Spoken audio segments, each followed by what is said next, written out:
Allison, and I'm here today to talk about remembering your dreams. I've got 10 tips for remembering your dreams. So you may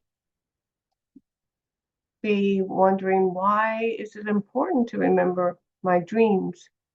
Well, in my life, I've found multiple reasons, and remembering my dreams has brought a lot of richness and depth to my life that I wouldn't have had if I hadn't started recording my dreams. So, first of all, everybody dreams. Science says that, even if we don't remember them. But most of us in modern day, we've got so many distractions, and it's not emphasized. I mean, in indigenous cultures, there are still indigenous cultures on the earth where they gather in the morning to share their dreams because they know that in the dreams will be guidance for the day and the time to come, not just for the person having the dream, but for the whole village, the whole community. And that still bears true today. In modern life, there is so much more richness and depth that we can have in our lives. So, so I've been remembering recording my dreams for at least 30 years, and I'm only going to share what I've learned from my own practice of recording dreams and paying attention to them. So, what I've learned is that our dreams are an ongoing source of guidance, support, and healing. Um, Dreams can bring answers to questions that you're holding or problems that you're struggling with. And I've learned that no issue or question is too small or inconsequential. I've had direct responses to questions I've had, for example, about my health. I've had, I'm just thinking of an image of a ginkgo leaf that I didn't even recognize as being a ginkgo leaf, but that would come in my meditations or in my dream as I was waking up in the morning. And after this happened several times, I'm thinking, I wonder, the dream, that leaf looks vaguely familiar. Turned out that ginkgo was a good natural remedy to an issue I was struggling with in terms of circulation. And I had been asking the question and wondering, what I should be taking to deal with that issue of circulation. Anyway, just saying, like, it can be that simple and that direct, that the answers can come in the forms of images or dreams that bring an answer to a question that I was struggling with. I've had dreams where I've been receiving energy healing in the dream. I've had lots of those. I've even, since I started my shamanic work, 25 years ago now, had also soul retrieval experiences that happened in dreams. So regardless, there's certainly confirmation from my dreams of a deeper spiritual reality that each of us is connected with. I have had dreams of my ancestors, of my grandmother, particularly as they are getting ready to cross. I've had predictive dreams, an aunt just last year. She came in a dream, and within days she had passed. So there are ways for our loved ones, our ancestors, to communicate with us as well, both while they're living and particularly after they've passed, when it is more difficult for them to communicate with us directly. I've had dreams of my cat who passed, showing me that he was quite happy in the spirit world and giving me specific details about what was making him so happy, particularly that he had returned to or was near the ocean where he actually was born. So just saying, so many messages can come through in our dreams. You also, and I have received evidence of other incarnations, other lifetimes, and particularly, so a lot of evidence to support sometimes things I didn't know and that my mind needed to be opened to. So while some people would say, particularly people in the mainstream, say, psychological field, might point to this as evidence that there is a subconscious part of us that is tuned in to what's happening, but we don't have access to it consciously. Our dreams can give us access, and that's one way to look at it.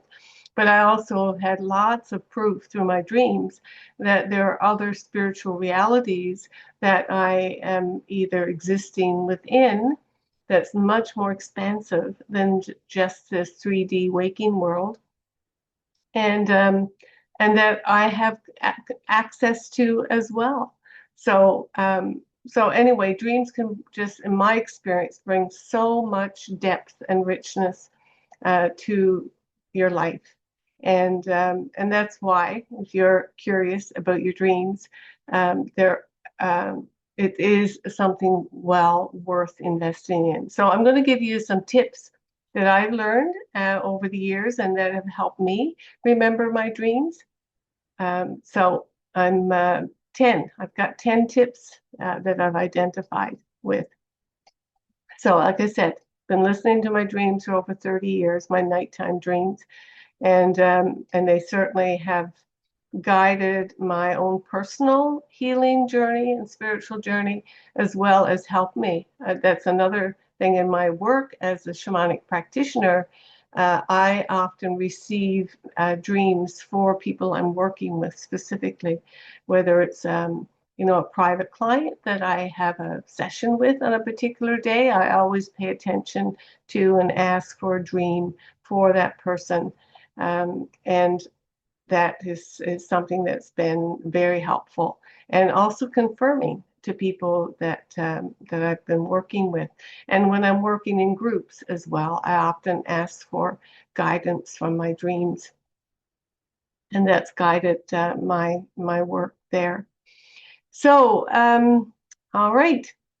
First of all, okay, the first tip is about priming your body for dreaming, because it is our physical body, believe it or not, that is the vehicle through which the dreams come through. And of course, we have a physical, like 3D matter body, but this material body has a energetic layer as well. So it's an invisible part of our physical body.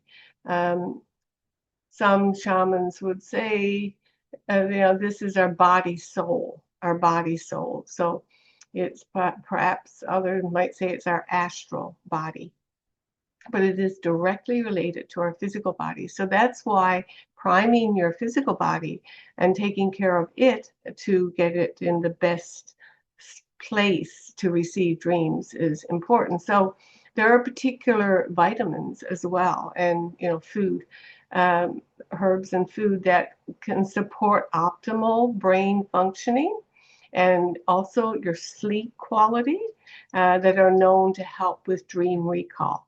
So a healthy diet usually provides us with most of what we need. However, we know, right, modern life and even just the quality of food that we have access to is not always predictable.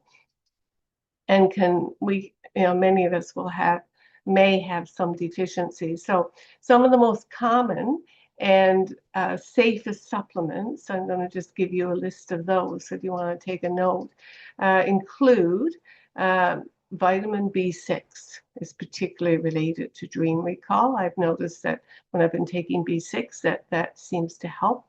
Melatonin, which helps regulate your body's circadian rhythms and bring them back into balance. So melatonin is also something that, and you may not be deficient or need any of these, but these are things to check in with. You can ask your body itself whether these things would be helpful.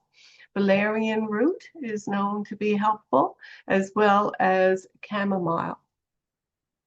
The other herbal tree remedies, one I've already mentioned that my body, or my dream time pointed to, which is ginkgo biloba. That is a very ancient tree. You probably recognize the name, and you can get supplements. And I have taken those supplements. I'm not taking them currently. I don't seem to need them now, but at one time I did, and my body let me know that. My dreams let me know that. So it's really important to follow your own intuition, to listen to your body. And like I say, you can use muscle testing or penduluming, any of those methods if you're not sure, but if your own intuition isn't telling you. Or you can get some more expert advice about effects and dosage before taking supplements. But most of these are pretty healthy and won't harm you. So there is a resource for dream enhancing supplements.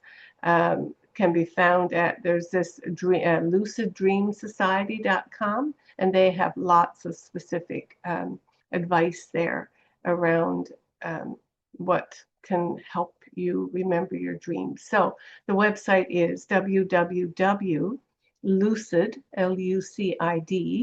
dream, DREAM, society, SOCIETY.com. And they will have a tab there on supplements that you can take. So that's a good resource that I found. All right, so that's the first one, which is preparing your body to sleep. The second one is also about preparing your body, really. It's about getting regular and enough sleep. Most of us in North America, anyway, are sleep deficient. We're not getting enough rest and sleep.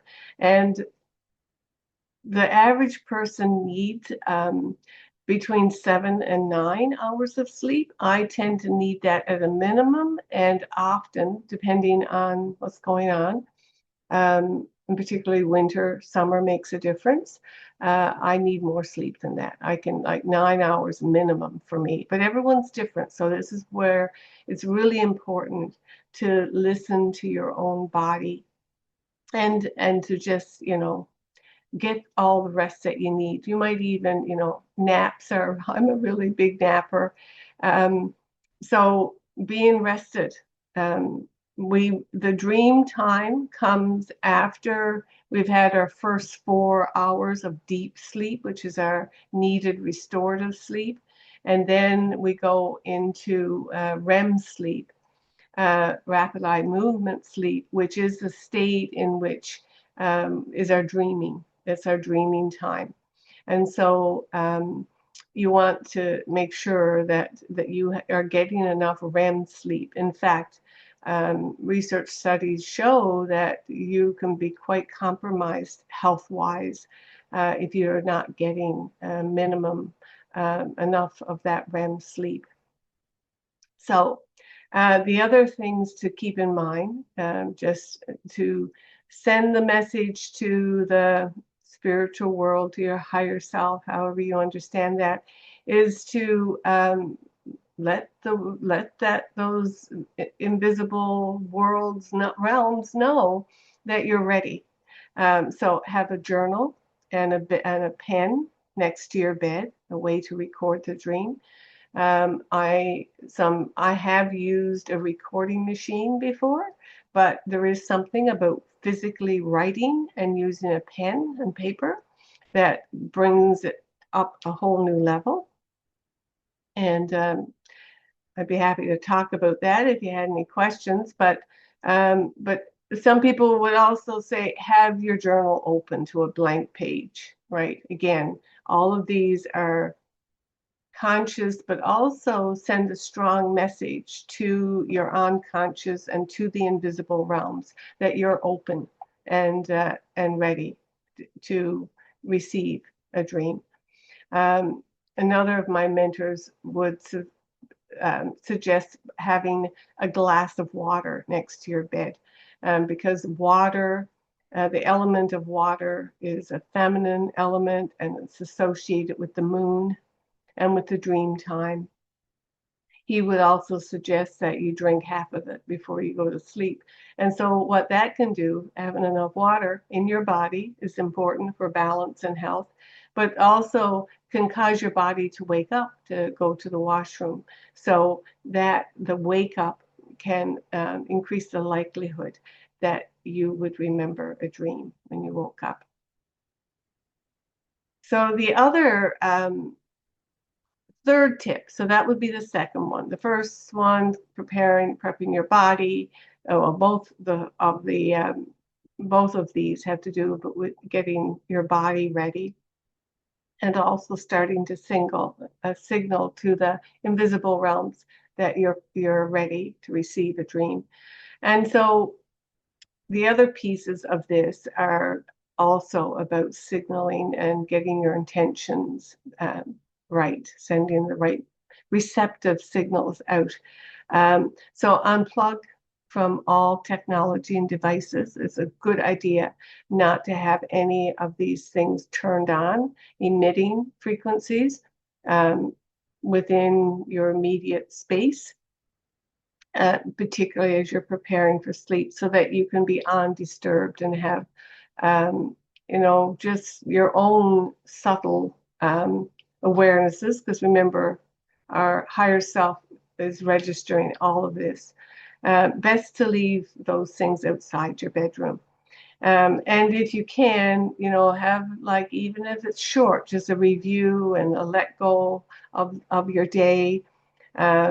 And with a sense of gratitude, again, fostering gratitude for whatever the day brought, and then making the intention as you're falling asleep that you're going to remember your dreams.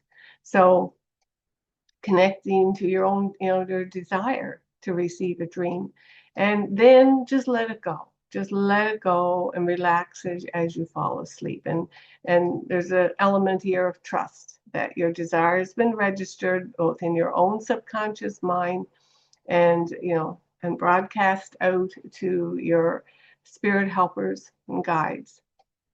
So then the next piece becomes, if you wake in the middle of the night, or even waking in the morning, at both those times, the waking is the liminal space. Just as the falling asleep is really important to just sort of let go of the day and move into the nighttime. Those spaces, just like the beach is the liminal space between the water and the land. We have those liminal spaces when our subconscious mind is much more open and receptive. So the waking for me is really important, which means that you come in slowly and consciously. Alarms are bad for this. There's in indigenous cultures that say you never wake up a sleeping shaman because you will disturb their dreams. And so if you can, not have an alarm. And there are ways that your body has an internal alarm clock that you can train and use, rather than some disruptive thing, particularly something that's going to be jarring and wake you suddenly out of sleep. So naturally, you want to come in slowly. You want to, really extend and allow for that liminal, that in-between time, as you come into wakefulness, as you leave the sleep time and come into wakefulness. Because dreams, particularly when you've not cultivated this ability and capacity to remember them regularly, dreams can be very fragile and easily lost in that in-between time. So you want to let your sleeping mind, with its soft focus, really, open up into, okay, where was I? What was I dreaming? What, and to reach back into that dream time and let's pull forward whatever tendrils. At the beginning, it could be like a tendril of a dream. even a fragment of memory, right? Oh, you could even just be remembering something as simple as a color or a sensation or a feeling, like an emotional feeling. And that can be a really important start.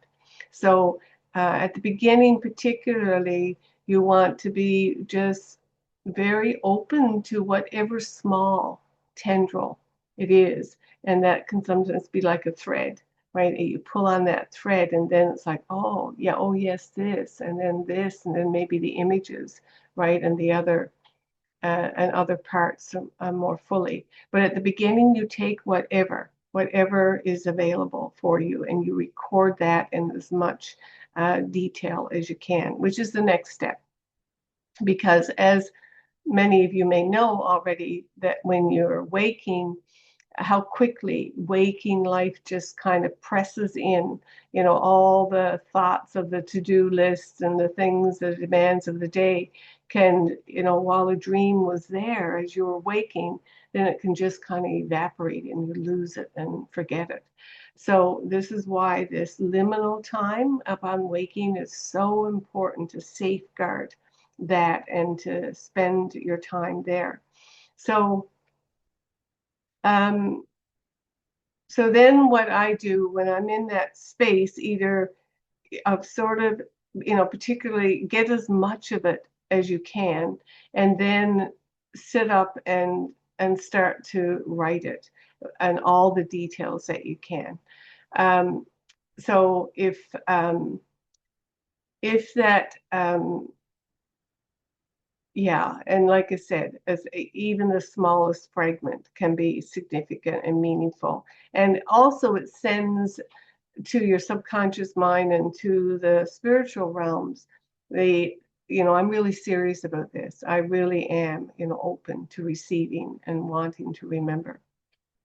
So the other thing I do when I'm in that liminal space is I rehearse. Like I will go over whatever I'm remembering, because sometimes in that act of going over another little piece, will be, oh yeah, right, that came before. And it's particularly if it's a lot, and some people have dreams that are like, I don't know, episodes to chapters in a book or episodes.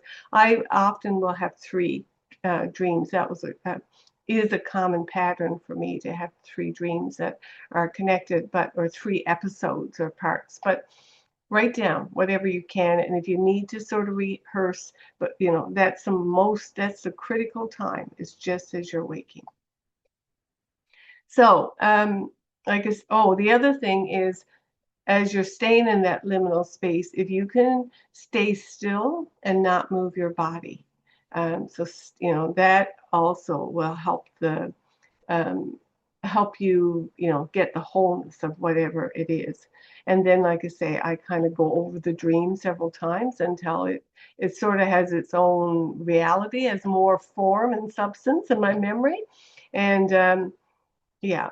So if there's multiple scenes, note the order and as many details as you can. And sometimes that comes out also as you're writing in your journal.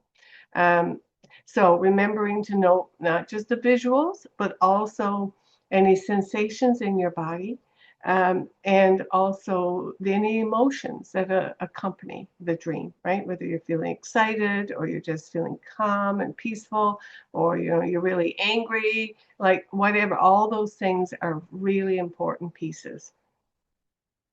So as I say here, be vigilant here.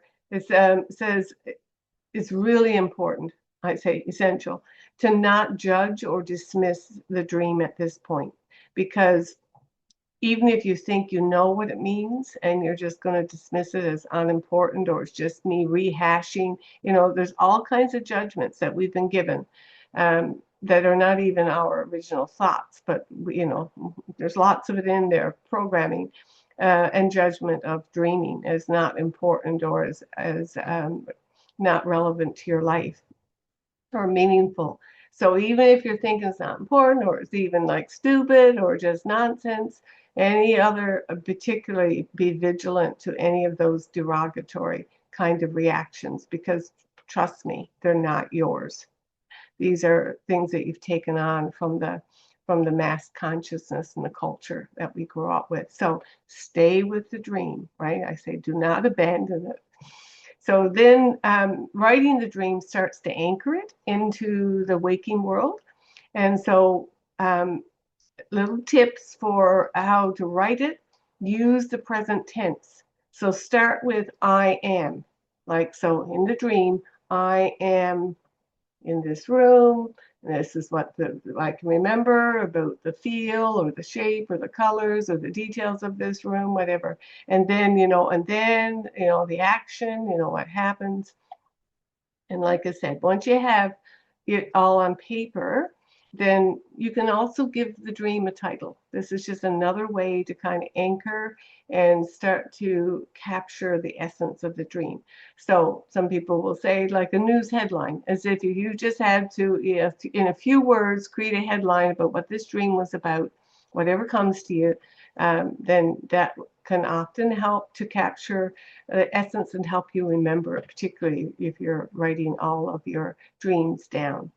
You can find it more easily later.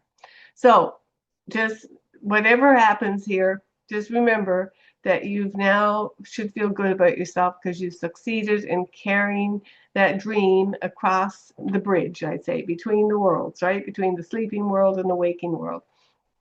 So all this attention that you've given it sends the message to your unconscious that you're truly listening and you're paying attention. And so it will send you more. It will, I promise you. So, so I've kind of just, the writing the dream and the dream rehearsal, these I find particularly important as you're waking here. So the next, I'm actually to number 6 was writing the dream. Number 7. If you haven't, so this is the dream work.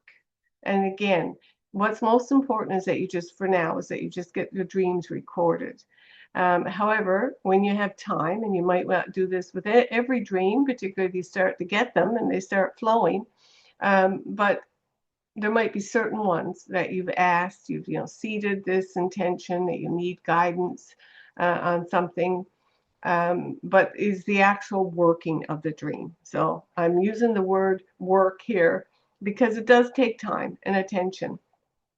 So, but if you've hadn't been remembering your dreams, and now all of a sudden, as a result of your attention and your intention and your focus, and now you're starting to remember, first of all, acknowledge the power of that intention and treat your remembered dream as a treasure from the unseen world, a precious gift of wisdom from your unconscious mind and from the spiritual realms, the invisible realms.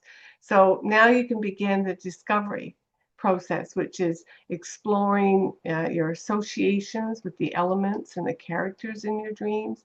You can begin to reflect on the strongest emotion in the dream, which will be critical, or even how the dream relates to your waking life. So these are all things you can start to journal on or draw. I know other dreamers who do a lot of drawing. They're more artistically oriented as opposed to word, oriented. So they just might make points and then draw and color. Beautiful, beautiful work. But again, you don't have to be good at drawing or anything. I will use colored pencils, and will particularly if there's colors are a big feature of the dream. So here's where you can get really playful and artistic. You can use movement, ritual, or song to explore and amplify any of the elements of that dream, because what that will start to do is to start connecting dots for you. You can contemplate the relevance of what you're discovering in the dreams and the relevance of it to your waking life. And also really important to begin to be attentive to the signs and synchronicities that arrive in the waking world.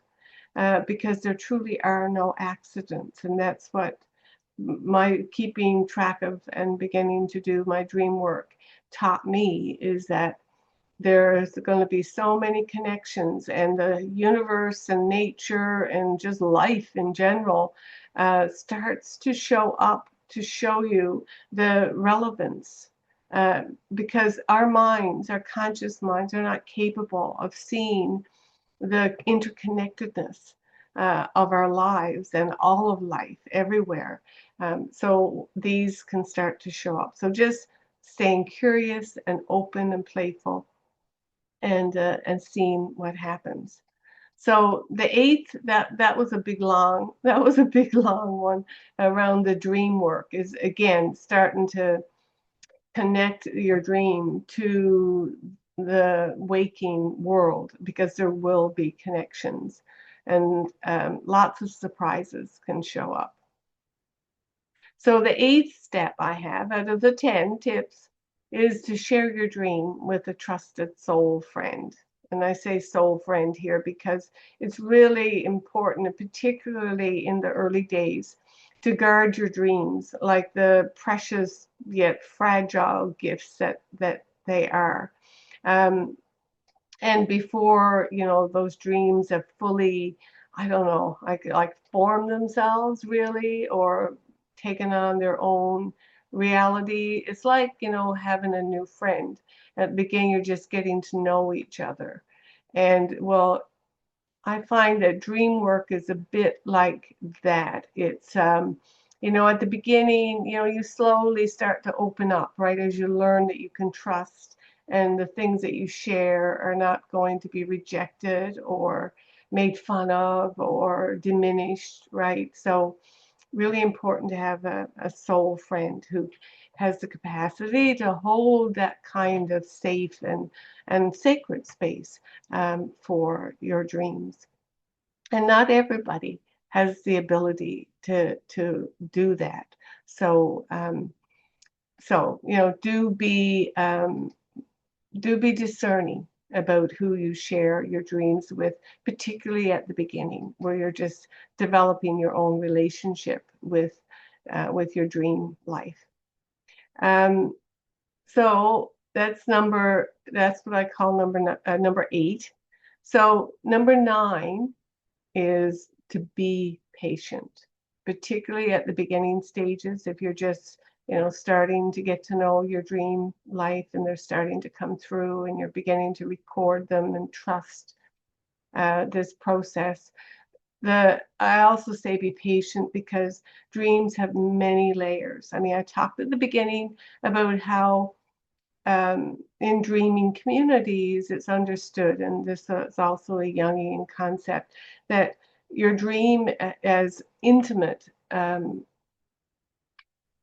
messages for and meaning for you personally, but it also has layers, and the dream self, or the dreamer self, will be is embedded. We are all embedded in a bigger culture, and connected with the soul of humanity.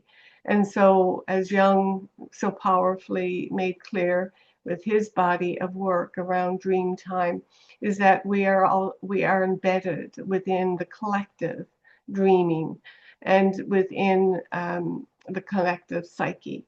And so there are symbols and images, and things that will be completely personal to you and your own life and lifetimes, but also there will be symbols that are just common to all of humanity, and to our, history on the planet, and other places.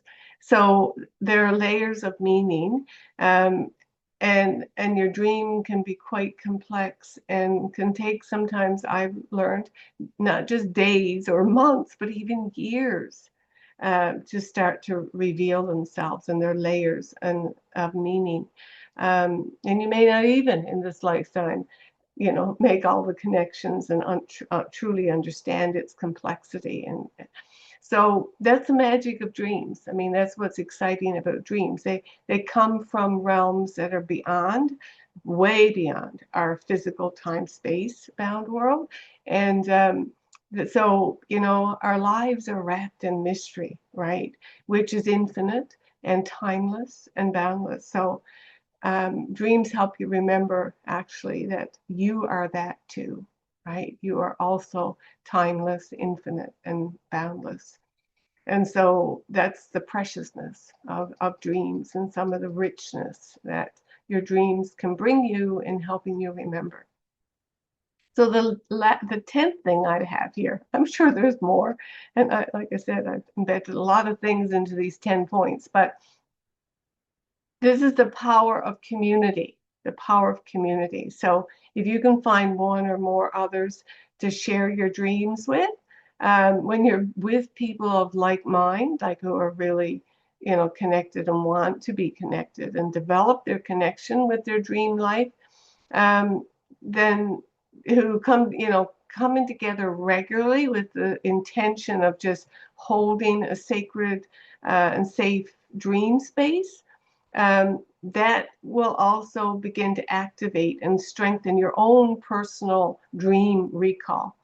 So it's like your unconscious now knows that, and your soul knows that there's a safe, sacred space to hold the dreams and the dream messages.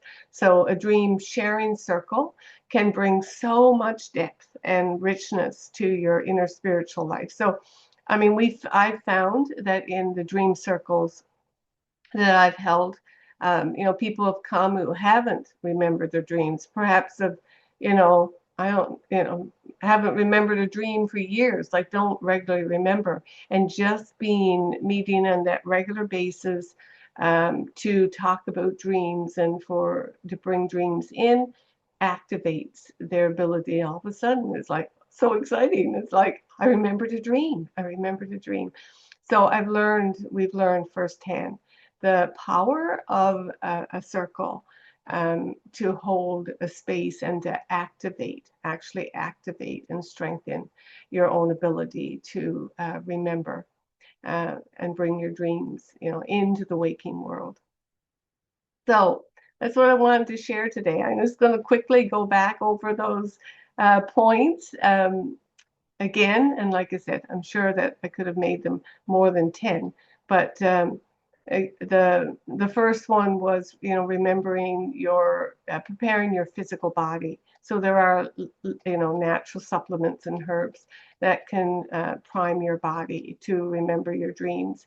And two, the second thing is that probably should be the first thing actually, is making sure you're getting sufficient rest and sleep, right? And getting that REM sleep in particular. That's really important. And water, because we are mostly water, and water is that, the source, and our body is the source of the dreams and the connection with the moon and the dream time, all of those elements really important to, again, in terms of your quality of sleep, safeguard your sleep time. This would be number 3, unplugging from technology. All of these things, these subtle electromagnetic frequencies, particularly if, create static for your body and for your unconscious mind. So just making sure that you've got this pristine, you might say, primed space created for your dreaming. And that paying attention to those liminal times, just as you're falling asleep, and, dream planting, seeding, we call it, or at least affirming your intention that you are ready to receive a dream. You've got your journals open there, your pens there, your glass of water, it's all there. And then that protecting um, that time when you awake, that liminal time, where you can pull back and, go over your dream, rehearse it, and get it written down, right? Get as much detail as you can. So that's number 6, writing the dream. And then 7 is all around dream work, how you can look for and begin to go deeper into the dream and its meaning in terms of exploring the relevance to your waking life, to what it is, your questions, and what it is that you've been asking the spiritual realm for, and also looking at the connection with your waking life, looking for other confirmations that may come in your waking time, starting to connect dots for you in terms of understanding the messages in your dreams. And then number 8, sharing your dream with a trusted friend. And number 9 is like being patient, right?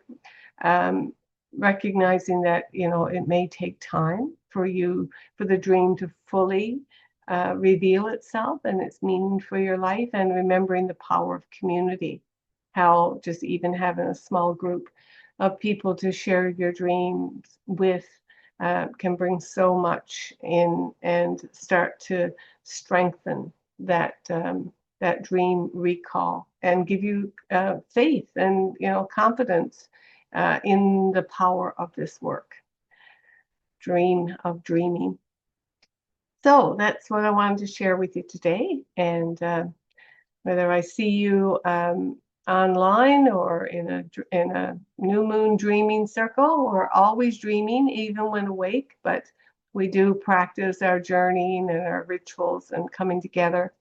I look forward to seeing you wherever that might be, and hope that you found some wisdom and some encouragement to really begin paying attention to your dreams. So thank you very much, and so much love.